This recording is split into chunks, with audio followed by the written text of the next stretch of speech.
Daniel, you and I got together. We were introduced by my girlfriend Giselle, and I forget exactly what she said. You guys got to talk or whatever, right? And so I'm glad we did. You have this energy and you just bring it to the table of how you just want to get out there and talk to people and share their message and everything you have going on with your podcast, your radio show, however you want to put that, wrap that up in a package. Um, but I wanted to have you come on. We had a great conversation, and I wanted you to come on here on Life's Checkmark and share a little bit about your journey with the listeners, because you did experience some stuff in your life, and you had some hard times, and some people have that hard time, and they need to know they're not alone. So hopefully, whatever you share can reach that one person, and then they can make a difference in their life. So Daniel, let's just start off with you just sharing a little bit about yourself, where you're at today, what you're focused on, maybe touch on the podcast a little bit that you have, and then I'd love to go back in time to know more about your life in the past so that somebody else can know that too. Yeah, absolutely. First and foremost, John, thank you for allowing me to be on your platform. I've seen the stories and lives that you touched me in, so thank you, first and foremost. The podcast, as I was explaining to your girlfriend, Giselle, and a lot of others, it was a joke. I started off as a joke, thinking that, hey, you know what? Other people can do it. I was in this Facebook group, and somebody had put out there saying, hey, I'm looking to get guest on for my podcast. And this was like right before COVID, that Mhm. fun part. And I'm like, yeah, I can do this, no problem. So I literally copied what this young woman had put up, put it on mine, and John, the request just came in.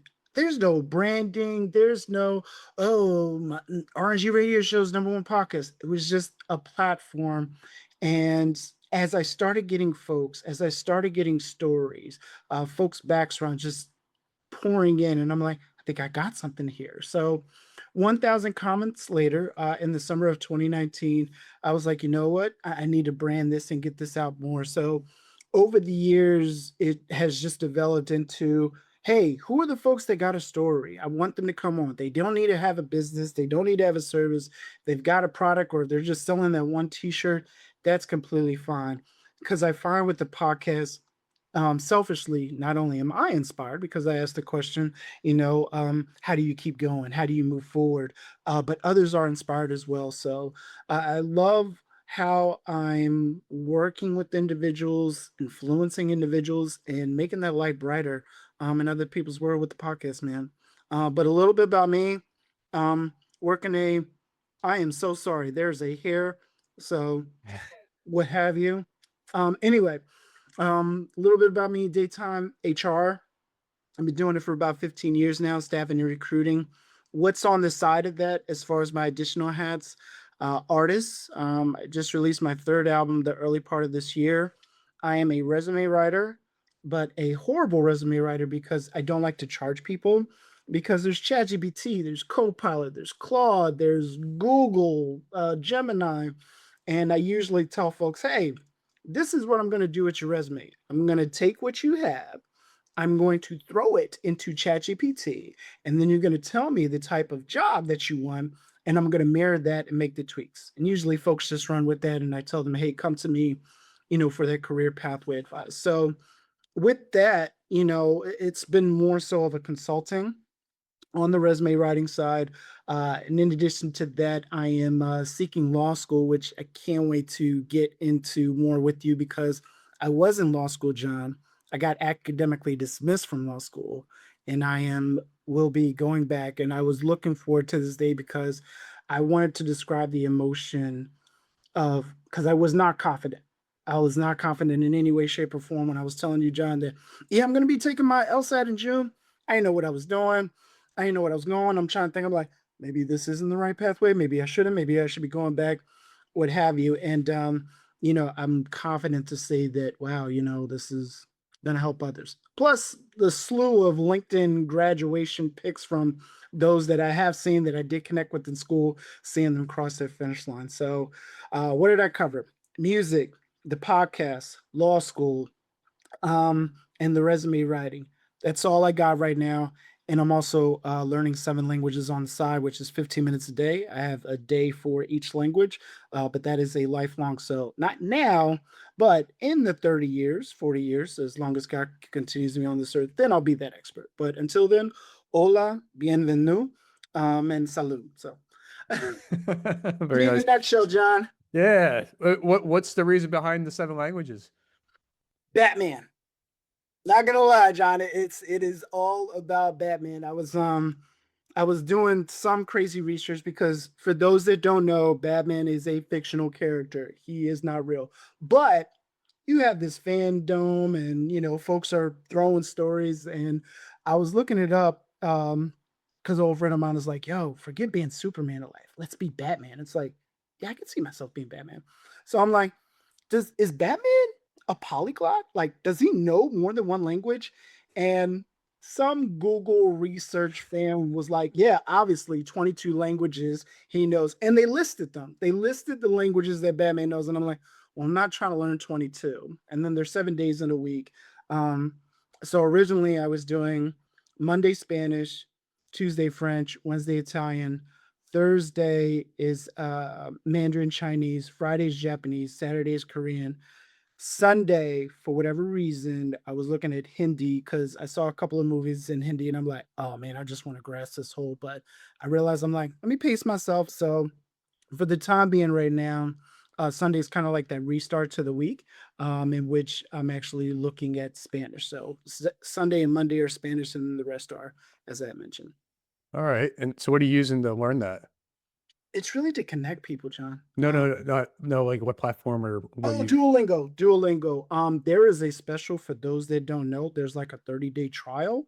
I'm not sure if they just randomly select folks because it's usually a week trial.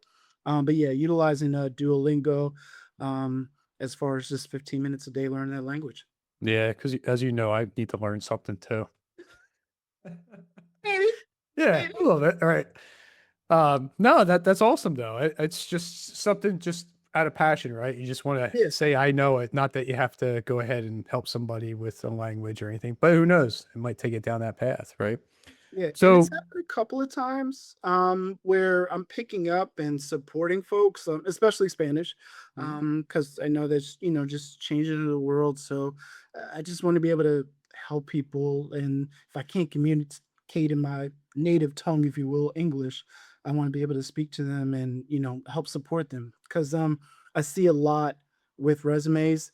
And I know it's a language barrier, and I want to be able to give them the tools and skills that they need so that way their skills and shine rather than them putting something down that they shouldn't, just because there's that language barrier. So yeah, yeah. So I work with a lot of people from the Dominican Republic, and it's basically Google translators yeah, our help, right?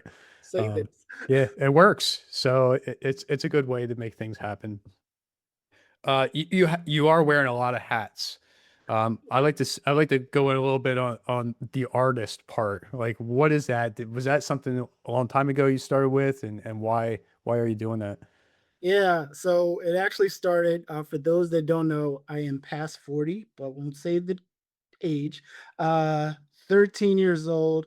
I came from a state called Hawaii because my mom was in the military. And coming to New Jersey, if folks can imagine the jump between sunny and then coming into the winter, because we actually moved in right after the 96 storm, that everybody enjoyed in the Northeast area. Hmm. So when I came, there was a young, well, young at the time, but he's about as old as me. He got on stage, and for those that remember Space Jam, he literally just quoted all the lyrics, and sang it. I'm like, wait, is that rapping? Mind you, 13 years old, not having any clue definition of music. I'm like, oh, I could do that. So I started playing around with it, playing with music as a kid. Nothing serious came of it. 2013 was relived with it as a friend of mine had said, like, yo, because I was going through, um, not at the time a fun divorce.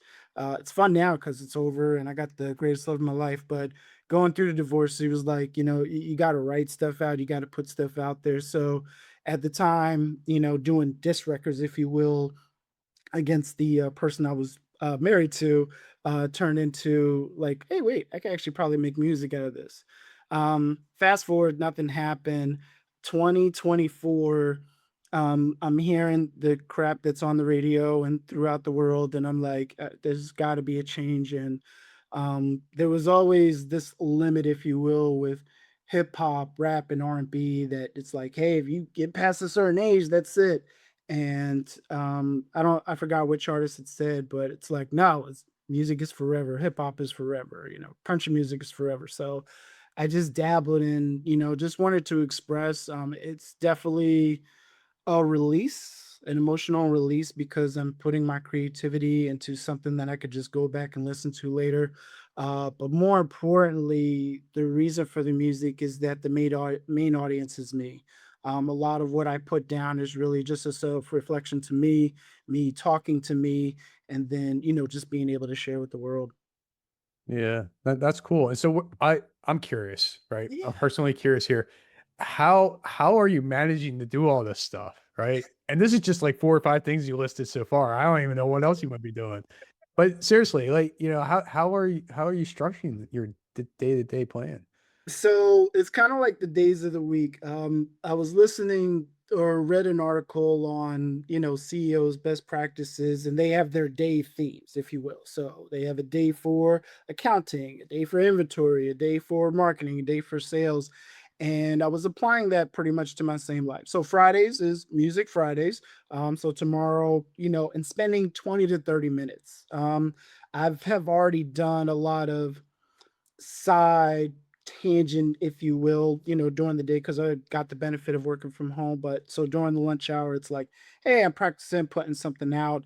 But I usually dedicate that 20 to 30 minutes, weekly for music. But I guess just because of my passion, if I'm hearing a tune, John, a beat, instrumental, I'm already imagining the words, how it's going to look, how is it going to sound, and really putting it on paper and getting it out there. So I use Spotify, which secret, it's only 22 bucks a year, and you could put anything and everything on there as long as it's not copyrighted, folks. So make sure it's not copyrighted, not doing anything you're not supposed to.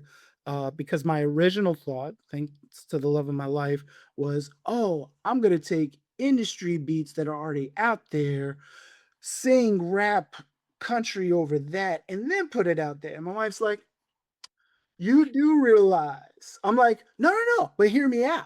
Somebody like 50 Cent, Tim McGraw, they're gonna listen. They're just gonna love me and reach out to me directly and just send me money. She was like, mm-hmm, mm-hmm, mm-hmm.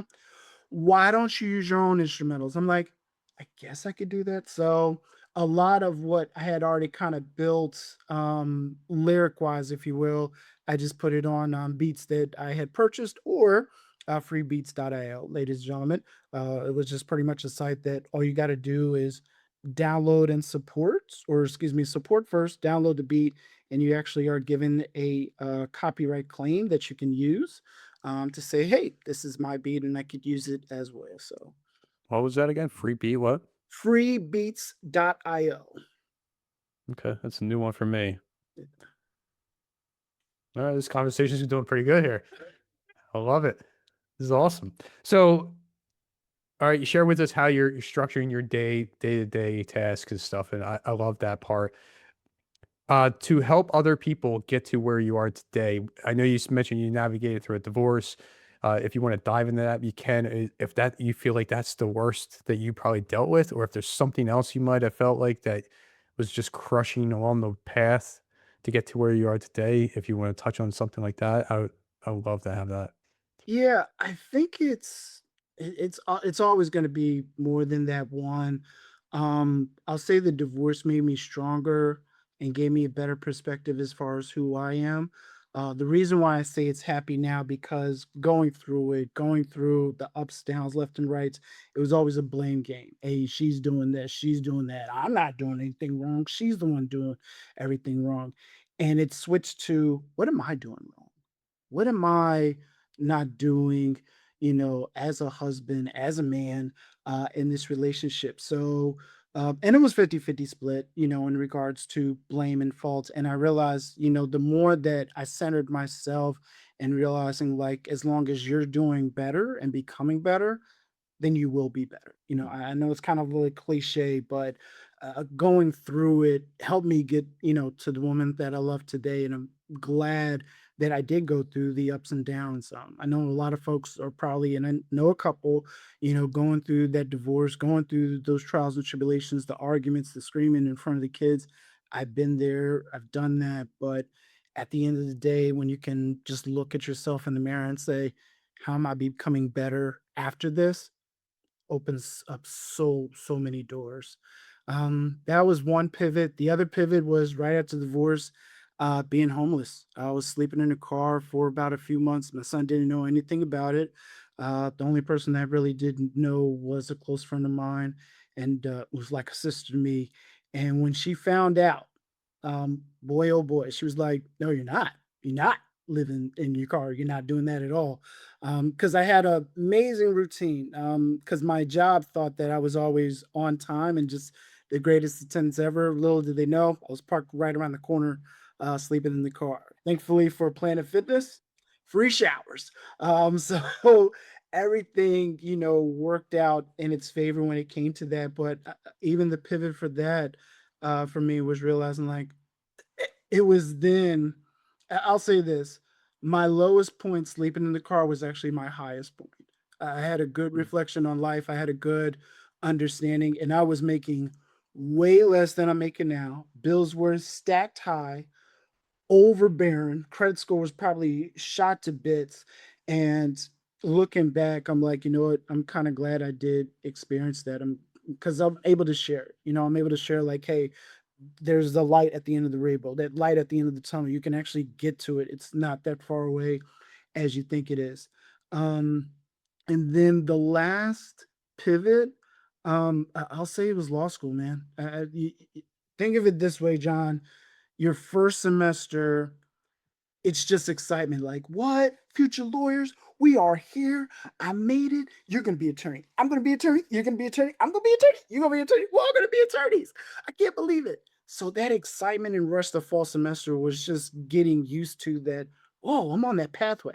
Now, mind you, with the pathway, for those that are familiar with the Philadelphia area, traveling from Northeast Philly down to the top part of Wilmington, Delaware. So it was about an hour and 15-minute commute Mondays, Wednesdays, and Thursdays. So immediately leaving work, I should say closing my laptop at home, going straight down to school, then getting out of class about 10:30, coming back, and then of course acting all smiles the next day. But thankfully for Wawa Coffee. So life was good. End of semester comes. Now you need a 2.0 GPA. That's the minimum standard as far as moving forward. I get a 1.91. Now, mind you, I'm like, I'll be all right. This is school. I probably got to do some letter or what have you to keep it going, but I'll be fine. Academic probation, sure. January gets started. I come back. Now, before I was taking 3 classes, now I'm taking 5. I'm taking legal research and writing. I'm taking constitutional law 2. I'm taking property law 2. I'm taking criminal law. In addition, there is this lab that I'm doing as well. It's a lot. It's a lot. And I'm thinking, I'm like, I'll be fine this semester. I'm getting better. I'm getting an understanding. This is good to go. Getting towards the end, 1.92 GPA. I'm like, okay, here it is. All right, let me get my materials together. Mr. Umstead, you're academically dismissed. No, no, no. It's college. You guys got to be fair and equitable. It's like, yeah, you could submit a statement as far as why, we should let you back in, but you are currently academically dismissed. And I'm like, oh, this is real. Oh my gosh. So reality had set in. Reality just hit me with a ton of bricks. And I'm just like, is this it? Am I not supposed to be an attorney? Am I not supposed to pass? And John, this is why folks need to share the story. I've come across so many individuals. I've spoken to admissions reps, after class, and I'm like, hey, what do you guys do about those who are academically dismissed? Oh, it happens all the time. Still submit it, just submit a paragraph as to why. I was like, wait, it's not an automatic no? Nah, nah, not at all. Not at all. Yeah, you can come over, just apply as you normally would. I'm like, oh, this is great. And then speaking with other individuals or learning from other people's stories, there was 2 individuals in particular that celebrate that they passed the bar. Mind you, you got to graduate law school first, and then do the bar exam. But the first one, took them 5 times to do the LSAT, and then additional 6 times to pass the bar. Young lady didn't mention as far as the number of times she did for the LSAT, but she said it took her 5 times to pass the bar. And I'm like, you know what? I just got to keep going. So I say that to tell folks, keep going. If becoming a doctor, becoming a lawyer, becoming an artist, becoming a resume writer, becoming HR, the CHRO. I don't know why you want to do that. There's some crazy folks out here, but if human resources is your passion, whatever your passion is, just keep going for it. If you're 70, 75, 15, 25, what have you, you need to keep going, and everybody will be there for support with you along the way. And I'll admit to you, John, was I studying every minute that I could out of the day? Absolutely not. Because there was family, there was work, there was HR stuff. There was folks asking about like, hey, do you do resumes? It's like, yeah, I do resumes. Hey, can I be on the podcast? Yeah, you can be on the podcast. So there was all these things at once, but at the end of the day, I realized, if my goal in life is to become an attorney to help people, because that's the ultimate, because I want to focus on employment law, because I'm seeing both sides of the coin being in HR, then I'm going to continue to do so. So, Nice. Yeah, so you summed a lot of it up in being resilient. yeah. You just kept going through, and so I know you're going back to law school, so you're coming back to it, and maybe now's the time, right? Now you're more serious about it, right? And you'll push through and get it in no time, probably, I'm sure. So I just want to I wrote a few things down as you were sharing things, and so when you were going through the divorce and you were talking to in front of your child, I remember that's what you mentioned the one time. How would you suggest to somebody to kind of control your emotions, having gone through something like that already? Get to a nice quiet place, whether it's in your car, and you got to drive somewhere, because I had to do it. For those that are familiar with Cheltenham, I remember driving because I said, "Oh, I got to run an errand," because it was like a post argument, and it's so like, "Hey, I just need to go grab something. I'll be right back." I remember getting in my car, quiet as kept, getting to Chili's parking lot, nobody around, windows rolled up. It was a nice, beautiful, sunny day, and screaming my lungs out. You have to find a way to release, at the same time finding something that is peaceful that you can hone on to. I didn't have any type of peace at the time, but I did have an opportunity to do some type of emotional release. The one thing that I could definitely say for certain, do not let your children see, do not let any other family member see, if it gets to that point. A wise person says, you can't tell the difference between two fools, and both fools are arguing. So it's best to be quiet at all times, but don't hold it in. It needs to be released. Yeah. And as I know, your thoughts create the emotions. So we have to control our thoughts too. So what are you really thinking about? Is it something that's not even happened yet? Are you trying to make up the future and it's not even going to happen at all? Right. And so you're just going crazy and you might flip out on somebody and you don't want to do that. So you have to set yourself apart and understand where you're at. So I'm glad you shared that because that is a good way to release, right? There was one thing that was mentioned to me too in the past, and it's not around just divorce, but as men and stuff, or we're at work and we come home, we're in work mode, right? And we're like, yeah, we're the big man or whatever, whatever that is, or he had a horrible day. So it was suggested to me, and not that I was, have any issues really here, but it makes sense that you would just come home, sit in the car for a little bit, deep breaths, relax, right? Or you walk in the door, you tell your wife, your girlfriend, whoever, look, I'm just going to go jump in the shower, and you kind of like rinse the day off of you. Yeah. And then you come out, and now you show up as the man you're supposed to be for, as a boyfriend, or as a husband, or, whoever you're with, right? A father. Um, so there's so many ways we can kind of control our emotions, but it's something we have to work on. So yeah, go ahead. Yeah, something you want to say? No, no, no. I was just gonna say absolutely, and it's not a switch. I Mhm. hope people listen to this think that, oh, it's like, oh, Dan's able to turn it off, or John's able to just move forward with it just like that. It took time.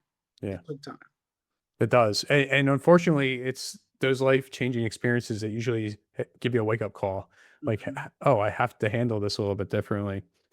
Um, as you mentioned resilience, right? And not that you mentioned the word, but you mentioned it in everything you shared. Yeah. Um, how did it show up for you when you were homeless? Right? What were you telling yourself how you can keep moving forward?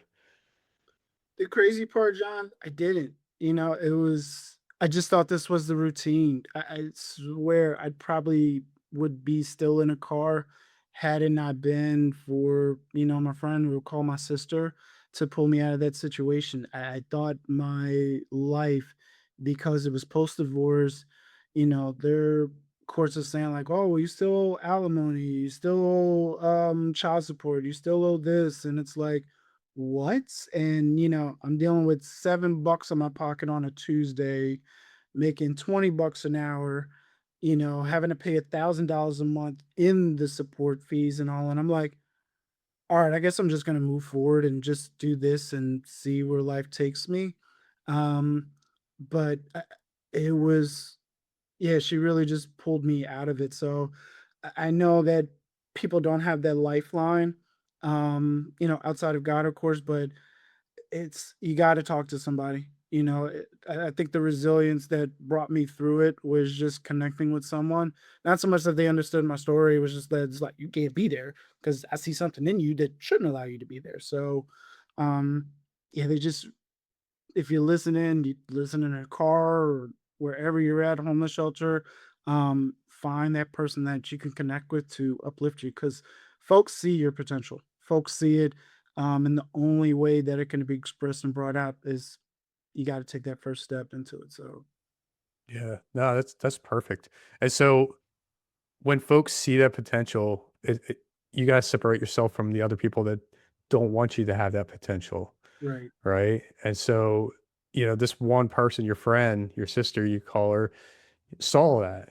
And who knows what everybody else saw. They probably whatever words they wanted you to use or whatever, right? Thinking that you're nothing and that you are where you belong, and that's not the case. So I'm just putting words out there. I don't really know Yeah. what people said, right? But but people think that, right? He deserves to be where he is because he did this or whatever, and that's not always true. It's just happens like that's the motion. Like sometimes, so as a man, and I mentioned this, as a father too, you're building a family, you're building an empire, and then for me, when divorce comes, everything is like stripped away. So it like the whole empire collapses, right? And I have to start from ground zero, and I mean ground zero because it's below the ground, Mhm. and starting all over. So that puts you in that, like, who am I? I'm not worthy, right? And so it's great that your friends saw that you are somebody great and that you can rise up and get out of that. And it's those people that you need to be around. And so I don't know if you shifted through different friends, family members, and as you went through this and navigated. I know I did, right? And now you're, probably talking to a lot more people that are on the same mindset and everything else that you have now than what you thought back then. So it's definitely holding on to those people and moving away from the ones that want to hold you back, and keep you in that car, as you could say, right? Absolutely. That's really cool. No, I appreciate you sharing that. Is there anything else that you would say that you felt that drove you to be resilient through everything you're doing? Even getting to the point where now you're going to go back to law school, right? And so like you this whole conversation, Daniel, it's just talk about resilience to me. And you have yet to mention the word, right? But is there anything else that you could say that just keeps you just moving forward? I mean, definitely, shout out to God, paving the way and everything like that. But just adding on, from God, really understanding we need to connect with other people. It's difficult. I hate it, even though I'm in HR and I'm in staff and recruiting, and I've got plenty of podcast episodes that speaks otherwise. But we really need to just start connecting with people, and that's what kept me going. There's good days and bad days that I have with HR, but like I just had one guy who just signed his offer letter and he's like, "Oh my gosh, I can't imagine what's going to be, for my family, the impact I'm going to do at the company. I'm just like, wow, that's great. So people have to understand that they're that plug, if you will, to those individuals. So that's my resilience is like, how many more people can I serve? How many more people can I help by obtaining, passing the bar and getting, becoming an attorney? So I look towards that. How many more jobs, that I could provide out to folks because of it? Because the plan is to actually build a law firm, to employ folks among the other ventures and such. But um, yeah, the resilience, John, really just came down to like, can I help a million people? And if so, can I do it through either of these routes? Mm. And I'm sure you are. Definitely. Even if you don't hear about it, right? You're Yeah. definitely changing lives somewhere. Yeah. Yeah. And so I'm going to ask one more quick question. Yeah. Have you always believed in God through all this, or did something shift in your pathway that you allowed God to come into your life? Questioning God, yes, but it's never been. I'll definitely say it's gravitated. I wasn't definitely as far as being faith focused. Definitely grew up in a church. Used to go to church by myself. I think my first couple of years on college campus was attending church. And then, of course, parties got in the way because I went to the main campus of Penn State. So, for those that know that route, especially before Facebook and social media, wild times. But, fast forward in life, I've just grown with this relationship, building this friendship, if you will. I know he's our father, and all, but it wasn't, I'll say more so my partner. Really, Teresa, the love of my life, kind of exposed that even more. So for those that are seeking that individual, not so much more on a husband, wife, or partner basis, but just to have somebody come in their life, just make sure that they're aligned with God. I think that'll be more appealing to those that are looking for that outlet. Rather than just trying to find somebody who's going to listen to them or take their feedback or try to give them some type of advice. So, um, and reading the Bible, this is what is 2026. I started reading the Bible more in the past year than I have my whole life. So, and I've seen the change from it. So, and I think it's because I've been appreciative of what's been around me and how I can levitate that wisdom. Really.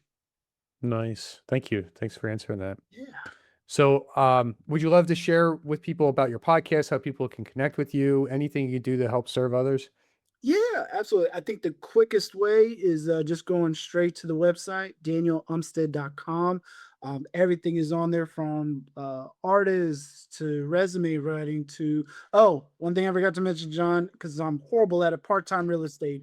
But again, I suck at that because I'm usually giving advice and tips on what you need to do and then passing it off to another realtor just for the referral because I've seen the closing process and I just don't like it because Mm. there's always something that comes up like, "Oh, you guys are aware of this $15,000 tax lien on the property, right?" "What?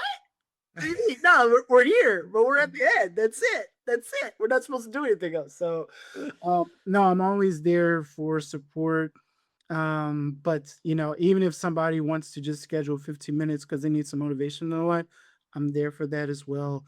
And then phone number wise, text. Please, I screen calls, ladies and gentlemen. Screen calls. 609-351-3975.